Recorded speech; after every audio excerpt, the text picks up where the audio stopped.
Welcome back to the Flagship Studio here at the JP Morgan Conference 2026. I'm delighted to have in the studio today Ajit Singh, the CEO of Harbinger Health.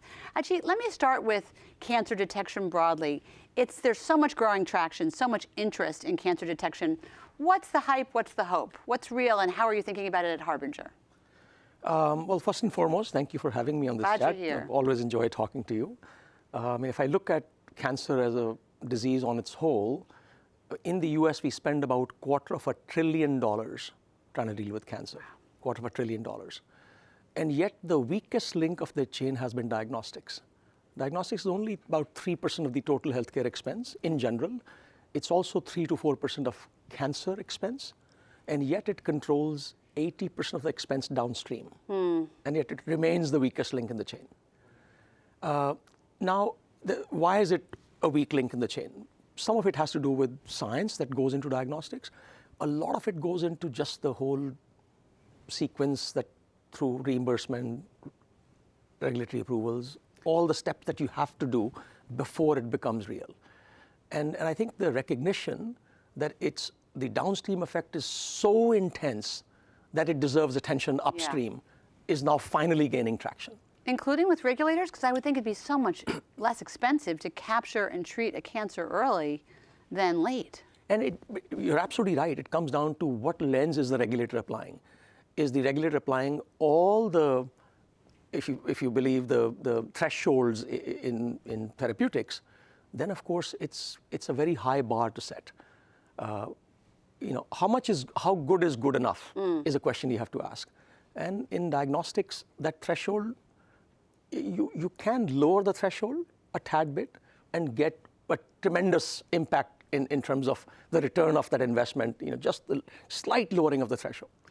Ajit, does the Harbinger product envision ruling in cancer or ruling out cancer? Where does the technology come into play? Yeah. No, it's a great question, and it's a question that actually the industry is asking on the whole. Both problems are important. The problem is which one is more urgent. So importance-wise, they carry both same importance. If you try to do rule out first, inherently you'll need to run very large studies for a test where reimbursement is still questionable. Yeah? And for most patients, what are you telling them? You're fine. If I stand outside on Mason Street and watch people go by, and for 1,000 people, I keep telling them, you do not have cancer, you do not have cancer, you do not have cancer, you don't have cancer, most likely I'll be right. So I'm basically giving you comfort that you're fine. I'll take it. I think most consumers would take it. Exactly right. But then if consumers are willing to pay for it, they should take it. Should the healthcare system be willing to pay for it?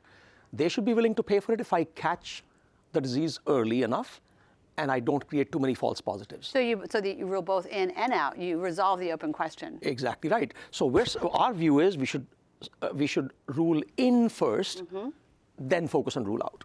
So let's take a case in point. A person shows up to either their PCP or a specialist and have symptoms. So they're symptomatic, but they're confusing symptoms. So somebody's tongue, for example, is tending to veer to the left. Okay. It could be that the right side of their teeth needs some grinding and some smoothing. It could be that they're grinding their teeth at night and they need a mouth guard. It could also be that they have a cancer in the tongue. And you can easily lose 6 months trying to resolve that uncertainty. So we are resolved. With a blood test? With a blood test. You'll rule in or rule out? We will rule in this case. Yes. That, look, we must send you to a confirmatory test now. Gotcha. Yeah. You'll take the symptomatic patient in which cancer is one potential answer for the symptoms that are presenting and rule in or resolve the open question. Exactly. Got it. And there's some additional logic for doing it this way as well. It fits in the standard of care. The standard of care today is somebody comes to me, I'm a physician, somebody comes to me, and I do some workup, clinical or diagnostic, to figure out what I should do next. And I'm just making that workup so much easier that I don't have to default to a heuristic. And patient-friendly. And very patient-friendly. Of course, Got it. non-invasive, blood-based, so on. Gotcha. You have such a nuanced view of diagnostics in situating it in the larger view of healthcare. You've only been CEO 6-8 months now. You were on the board for longer. You obviously know this space. you took over mid-year at the helm. What are the milestones in 2025 that you feel best about that you're talking about this week at JP Morgan? 26 or 25? Tell me about 25, and then Okay. we'll talk about 26. 26 was, in my view, 25. 25, sorry. 25, in my view, was a year of completing our study to a point where we feel, yes, we have solid science, robust science that we can productize.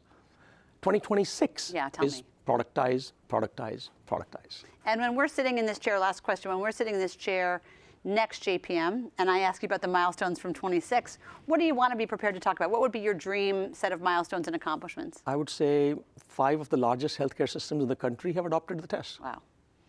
5 of the largest healthcare systems in the country having adopted the Harbinger test this time next year. If you have any doubt about Harbinger achieving that, Ajit in Sanskrit means invincible. So thank you for joining us in the studio. It was a great conversation. Thank you.